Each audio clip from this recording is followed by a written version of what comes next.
how to add money to Cash App. To add money to Cash App, you may follow up these easy steps.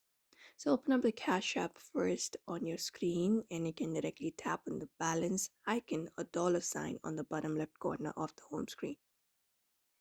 Once you do so, you can directly look out for the option called Add Cash from the menu that appears. And once you go ahead and do so, you can choose a present amount like $10, 25, 50, or select the three dots to enter up a custom amount. So you can just go ahead and do so. You can just go ahead and enter up the amount and tap on add.